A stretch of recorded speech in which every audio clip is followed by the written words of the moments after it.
They saying Mike's about to blow though. Tell me something that I don't know. With the crowd bouncing like bogles. You can come on the tour bus, just please no photos. About to ride like Somo.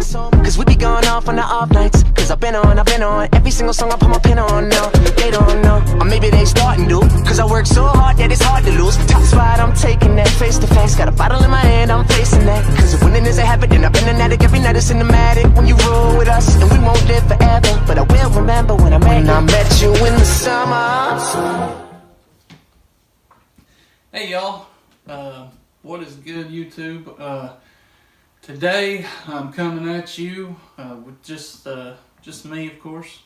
Rod is not feeling well. He'll be here next week, don't worry.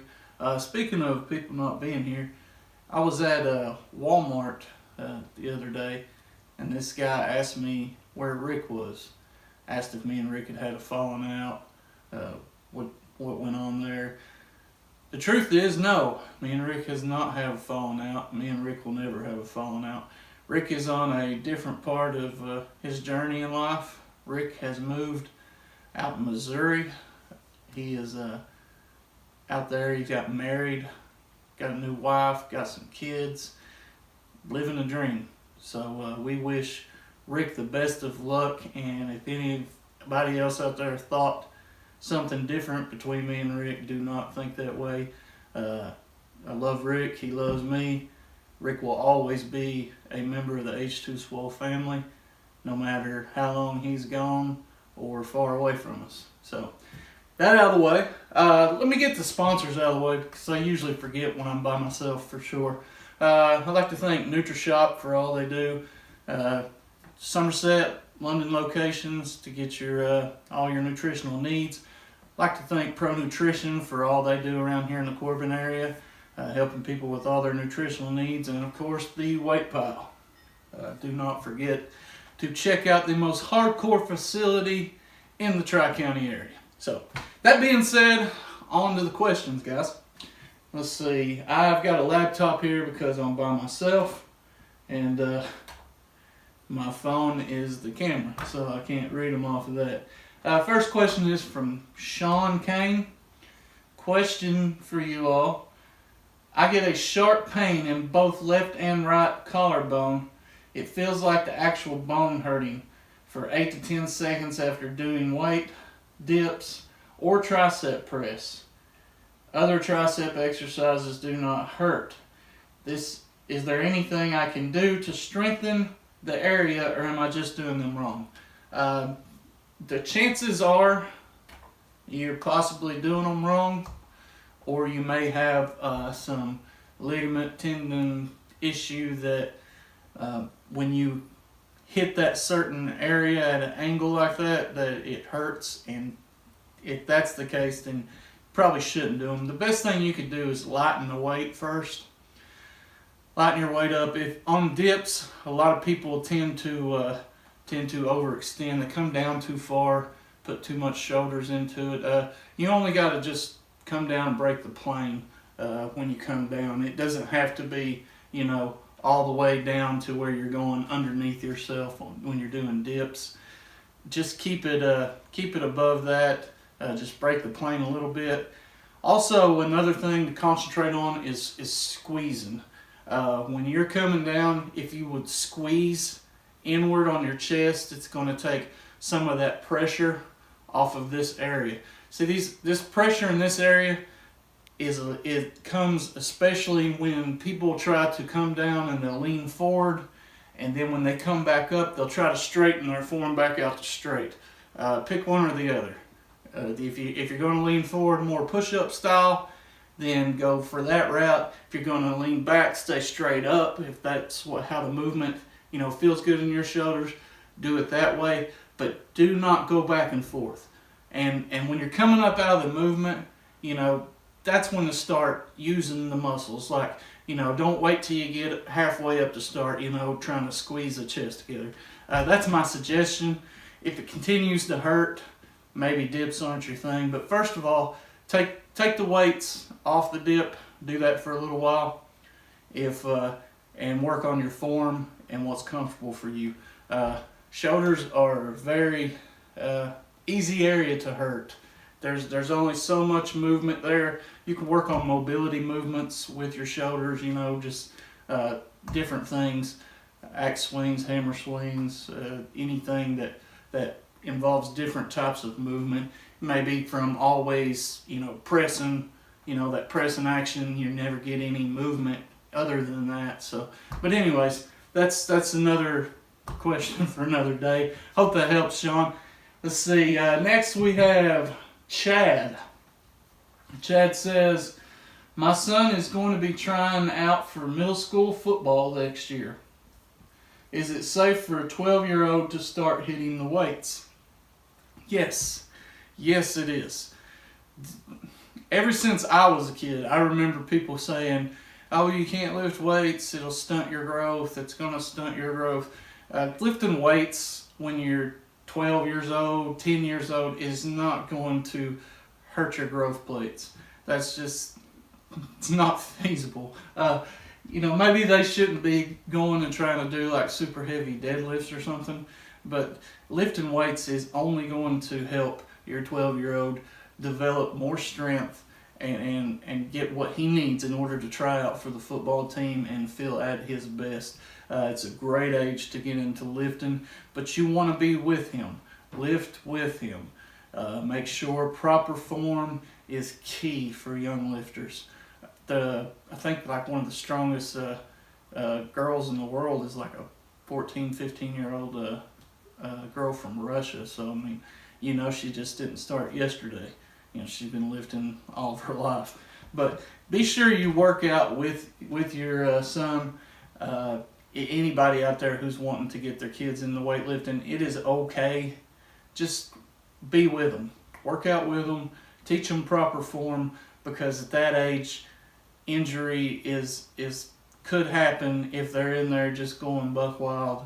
And don't let them add a lot of weight on before they're ready for it. Concentrate on reps, concentrate on form, and it is going to help, and they'll get better and better and better. So yes, I would definitely get my 12-year-old into the gym.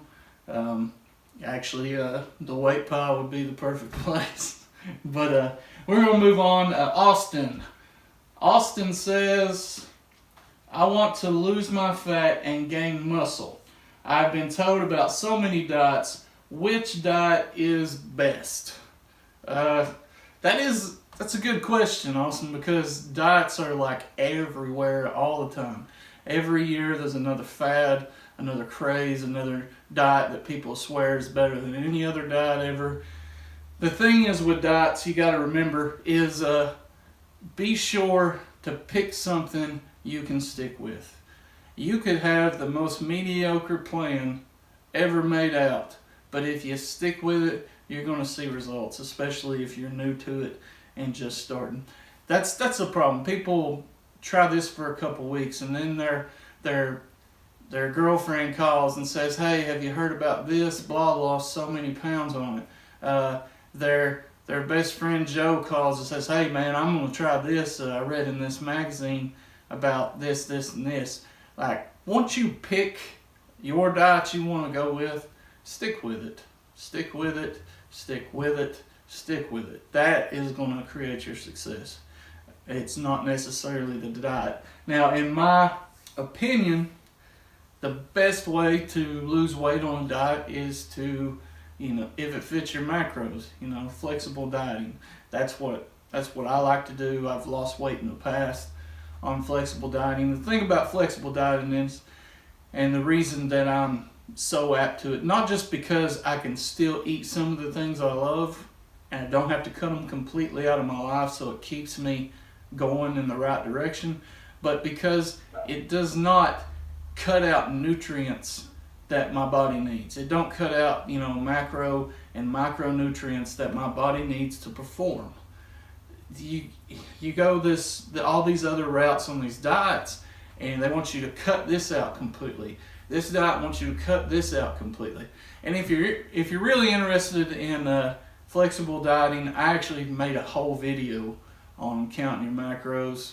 I'll put a link in the description below. You can go to that video and watch it. I'm sure it'll help you, because it's all about your goals. And with counting your macros, it's the perfect type of diet to go after your goals, because all you got to do is lower or raise certain numbers.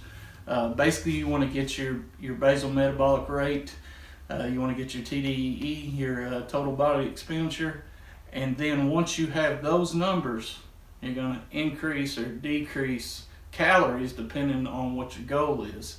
And then also, you're also going to increase or decrease the amount of macros allowed in those calories for performance or muscle building or whatever you're going for.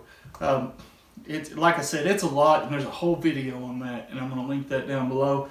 But that is my favorite way of dieting and losing weight, and it does not rob your body of stuff you need. I would also suggest doing a fast every couple weeks.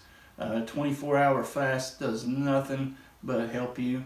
Helps reset like your insulin levels, and it's just a good way to show your body, you know, you're in charge. It's a mental thing, a lot of it, but a 24-hour fast every few weeks is definitely gonna help you out also. But as far as the dieting part goes, go check out my video below on counting macros and if it fits your macros, flexible dieting. I hope that helps you. As far as building muscle and losing fat, if you're just started working out, there's probably a good chance you could be able to do that. If you're a veteran in the gym, it's going to be hard because you're at a calorie surplus to build muscle, at a calorie deficit to lose weight. So it's just a teeter-totter there. But if that's your goal, counting macros is the best possible way to go about that.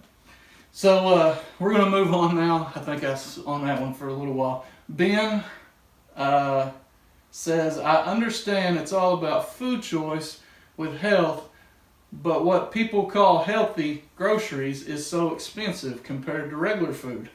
I have a limited budget and a big family. Is there a happy medium somewhere?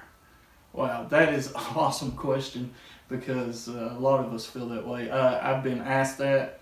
I've actually asked that question myself to people, just one of those rhetorical statements like, you know, what do they expect us to do? You can go to Little Caesars and feed your family for $10, or you could go to the store and spend $35 to $48 for one meal. You know, it sucks, man. That's all I can say. Best thing you could do, I don't know where you live at, if you're able to garden, that's something to do. It's almost that time of year, come springtime. We plant a few vegetables here and at my house, and not a lot, you know, not enough to say I got a big garden, but enough to get a few vegetables out of it. That cuts on costs during the year. A little work involved in it, but a little work never hurt nobody. Also, if you go to the farmers markets and places like that and buy bushels and vegetables at a decent price, you can get into canning. A lot of people don't do that anymore, but canning vegetables is a big way to help save money and have vegetables throughout the year without costing you an arm and a leg. You can even freeze some stuff, like your fruit and stuff.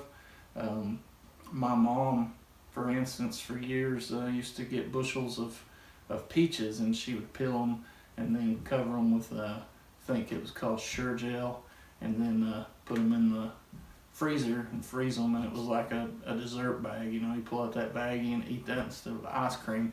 But that's just some things. It is going to be hard to buy healthy stuff. The cheapest route is probably chicken. Chicken is actually cheaper than beef. On that side of things, it just depends on where you're at, I guess. But around here, chicken is a lot cheaper than beef. You can buy a whole chicken, you can buy chicken thighs, chicken breasts, but any of that stuff's going to be better for you than getting, you know, the beef ate, you know, the 70-30 mix or whatever it's called, and hamburger helpering it up, you know. Fixing you some chicken, and there's a lot of creative things you can do with chicken, and you'll find out quick that you're going to want those because it gets old after a while. But if you Google, you know, oven chicken recipes, grilled chicken recipes, there's so much you can do with chicken and vegetables. Broccoli, asparagus. Asparagus is expensive, actually. It's outrageous, but that's my suggestion. Maybe get into maybe canning vegetables. That will, the initial cost of buying your jars and what you need and everything at first will be a cost, but then after that it's all about saving. So that's one thing that you could consider. Frozen vegetables are usually a little bit cheaper, maybe not as good for you, but they're better than, you know, getting frozen Totino's pizza rolls, you know. But anyways, that's about all I got for this week, guys. I think I thanked everybody I should have thanked. Do not forget about the IronClad Bar Wars coming up on May 4th. It's going to be an awesome competition. I'd like to see all the local lifters come out there, guys. It's on American Greeting Card Road. The weight pile. Phone number for the weight pile, 545-8541.